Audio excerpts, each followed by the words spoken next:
അടുത്ത് Shri Mons Joseph 5 minute. കേന്ദ്രത്തെ UDF എതിർക്കാത്തതിനെ കുറിച്ച് ശ്രീ ജോ മൈക്കിൾ ഇവിടെ ചൂണ്ടിക്കാണിച്ചു.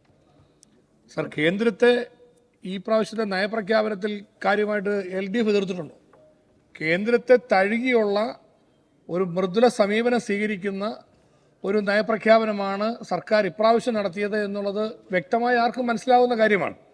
അപ്പോൾ ഇവിടെ ഒരു കേന്ദ്രത്തോട് കഴിഞ്ഞ കാലങ്ങളിൽ നിങ്ങൾ കാണിച്ച ശൗര്യം, കേന്ദ്രത്തെ എതിർക്കുന്നതിൽ കാണിച്ച വീര്യം ഇപ്പോൾ എന്തുകൊണ്ട് കുറഞ്ഞുപോയി എന്നതിനെക്കുറിച്ച് LDF പരിശോധിക്കേണ്ട ഒരു വിഷയമാണ്. ഞങ്ങൾ LDFന്റെ നയങ്ങളാണോ ഇത് BJPയുടെ? കേന്ദ്രത്തിന്റെ അവഗണനയ്ക്കെതിരെ ശക്തമായി പ്രതികരിച്ചുകൊണ്ട് കേരളത്തിലെ ഐക്യജനാധിപത്യ മുന്നണി ഇന്ത്യൻ നാഷണൽ കോൺഗ്രസിന്റെ നേതൃത്വത്തിൽ ദേശീയ തലത്തിലും നിലപാടെടുത്തിട്ടുള്ള മുന്നണിയാണ്. അതുകൊണ്ട് തീർച്ചയായിട്ടും കേന്ദ്ര അവഗണനയ്ക്കെതിരെയുള്ള പ്രതികരണത്തിൽ ഐക്യജനാധിപത്യ മുന്നണി മുൻപന്തിയിൽ തന്നെ ഉണ്ട് എന്നുള്ളത് ആദ്യം തന്നെ വ്യക്തമാക്കാൻ ആഗ്രഹിക്കുകയാണ്.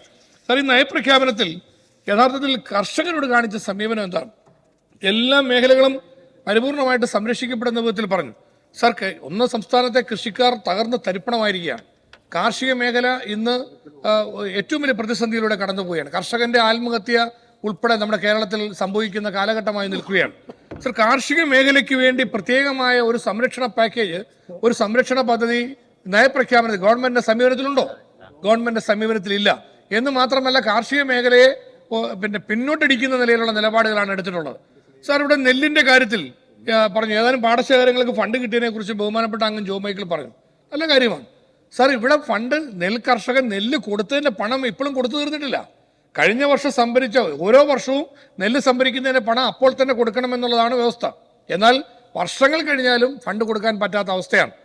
കർഷകർ വലിയ പ്രതിസന്ധി. ഇപ്പൊ അടുത്ത കൃഷി ഇറക്കണ സമയമായി. ഈ സമയമായപ്പോഴും ഗവൺമെന്റിന് പണം കൊടുക്കാൻ കഴിയുന്നില്ല. ആരും മറുപടി പറയുന്നില്ല.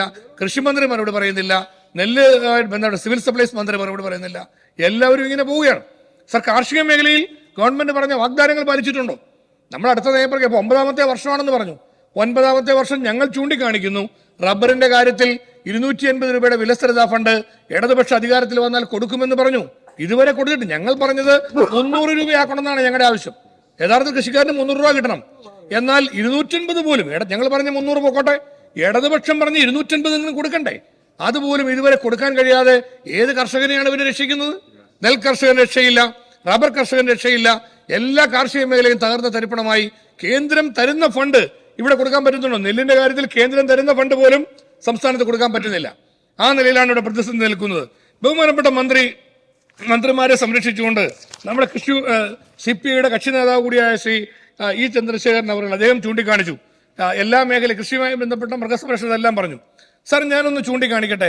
ഇവിടെ നമ്മുടെ പ്രിയപ്പെട്ട ഷംസുദ്ദീൻ ചൂണ്ടിക്കാണിച്ചു, പദ്ധതി വെട്ടിച്ചുരുക്കുന്നതിനെ കുറിച്ച് ചൂണ്ടിക്കാണിക്കുകയുണ്ടായി. സാമ്പത്തിക ഞെരുക്കം മൂലം പദ്ധതികൾ വെട്ടിച്ചുരുക്കുന്നത് ഈ സർക്കാർ മുഖമുദ്രയാക്കിയിരിക്കുകയാണ്. സാർ, എത്രയോ കാര്യങ്ങളിലാണ് വിവിധ പദ്ധതികൾ വെട്ടിച്ചുരുക്കി കോടികളുടെ ചെലവ് ലാഭിക്കാമെന്നാണ് കണക്കുകൂട്ടുന്നത്.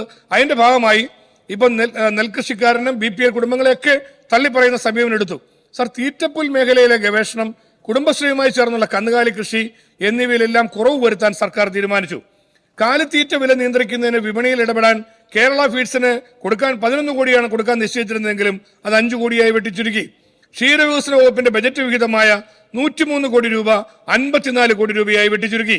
ക്ഷീരസഹകരണ സംഘങ്ങൾക്കുള്ള അലോട്ട്മെന്റുകൾ വെട്ടിച്ചുരുക്കി. സാർ, ഈ വെട്ടിച്ചുരുക്കിയതിന്റെ കണക്കാണ് മൊത്തം വരുന്നത്. അപ്പൊ കൃഷി വകുപ്പിനകത്ത് കാര്യങ്ങൾ ചെയ്യാൻ പറ്റുന്നില്ല, ക്ഷീരവികസന വകുപ്പിനകത്ത് കാര്യങ്ങൾ ചെയ്യാൻ പറ്റുന്നില്ല, നമ്മുടെ ഭക്ഷ്യ സിവിൽ സപ്ലൈസിനകത്ത് സപ്ലൈകോ ഔട്ട്ലെറ്റുകളെല്ലാം അടച്ചുപൂട്ടി. ആകെ പ്രതിസന്ധിയിലൂടെ കടന്നു പോകുമ്പോൾ ഇവിടുത്തെ ധനകാര്യ മാനേജ്മെന്റ് എവിടെ നിൽക്കുന്നു എന്ന് CPI പറയണ്ടേ? പരിപൂർണ പരാജയമല്ലേ സാർ? പരിപൂർണ പരാജയമല്ലേ? സാമ്പത്തിക മാനേജ്മെന്റ് കാര്യത്തിൽ പരിപൂർണമായും പരാജയപ്പെടുന്നതിന്റെ എത്രയോ ഉദാഹരണങ്ങളാണ് നമുക്ക് ചൂണ്ടിക്കാണിക്കാൻ കഴിയുന്നത്. നമ്മുടെ സംസ്ഥാനത്ത് ഇന്ന് വികസന പ്രവർത്തനങ്ങൾ സ്തംഭനാവസ്ഥയിലേക്ക് വന്നു. ഞാൻ റോഡിന്റെ കാര്യത്തിൽ രാവിലെ ഒരു സബ്മിഷൻ കൊണ്ടുവന്നു. ഞാൻ മാത്രമല്ല, ഈ ഭരണമുന്നണിയിൽപ്പെട്ടവർക്ക് അങ്ങനെ പറയാൻ പറ്റുമായിരിക്കും. വാട്ടർ അതോറിറ്റിയും PWDയും തമ്മിലുള്ള തർക്കത്തെ തുടർന്ന് കേരളത്തിൽ എന്തുമാത്രം വലിയ പ്രതിസന്ധിയാണ് ഉണ്ടായത്. JJMന്റെ ഫണ്ട് കേന്ദ്ര ഗവൺമെന്റ് തന്നത് ഇവിടെ ഫലപ്രദമായി വിനിയോഗിക്കാൻ പറ്റുന്നുണ്ടോ? അതിൽ 3000 കോടിയോളം രൂപ കുടിശ്ശികയായി ആ പദ്ധതി തന്നെ പ്രതിസന്ധിയിലായിരിക്കുകയാണ്. അപ്പൊ ഇത്തരത്തിലുള്ള ഒരു സ്ഥിതിവിശേഷത്തിലൂടെയാണ് സാർ നമ്മൾ കടന്നു പോകുന്നത് എന്നുള്ളത് ഈ നയപ്രഖ്യാപന പ്രസംഗം വിലയിരുത്തുമ്പോൾ നമ്മുടെ തീർച്ചയായിട്ടും ഭരണമുന്നണിയിൽപ്പെട്ടവർ തീർച്ചയായിട്ടും ഗൗരവമായി കാണണമെന്ന് പ്രതിജ്ഞ. സാർ, ഞാൻ ഒരു കാര്യം കൂടെ പറയട്ടെ. ഇത് കേരളം ഏറ്റവും സജീവമായി ചർച്ച ചെയ്ത മുനമ്പം വിഷയത്തിന്റെ കാര്യത്തിൽ ഈ നയപ്രഖ്യാപനത്തിൽ ഒരു പരാമർശമെങ്കിലും ഉണ്ടോ? സാർ, മുനമ്പം വിഷയത്തിൽ മുനമ്പത്തെ കാലങ്ങളായി വില കൊടുത്ത് ഭൂമി വാങ്ങിക്കുകയും അവിടെ താമസിക്കുകയും സ്വന്തമായ ഭൂമിയിൽ താമസിക്കുകയും ചെയ്യുന്ന ആ മനുഷ്യർക്ക് അതിജീവനത്തിന്റെ പാതയിൽ സംരക്ഷണം കിട്ടണം. അവർക്ക് മുനമ്പത്തെ ഭൂമി, മുനമ്പത്തെ ജനങ്ങൾക്ക്, അത് മുസ്ലിം, ക്രിസ്ത്യൻ, ഹൈന്ദവ സഹോദരങ്ങൾ ഏകകണ്ഠമായി ആ പൊതുവികാരത്തിന്റെ കൂടെ ചേർന്ന് നിൽക്കുകയാണ്.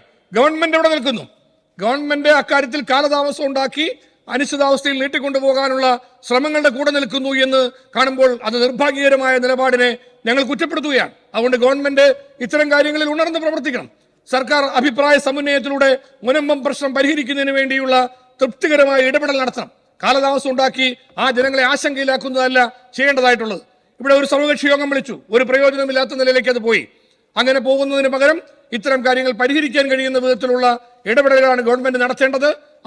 ജനങ്ങളെ ബാധിക്കുന്നതും സാമൂഹ്യ ജീവിതത്തിൽ പ്രധാനപ്പെട്ടതുമായ ഇത്തരം വിഷയങ്ങൾ തൃപ്തികരമായി പരിഹരിക്കാനോ അതിന് അഡ്രസ് ചെയ്യാനോ കഴിയാത്ത ഈ നയപ്രഖ്യാപനത്തെ ഞാൻ ശക്തമായി എതിർക്കുകയാണ്.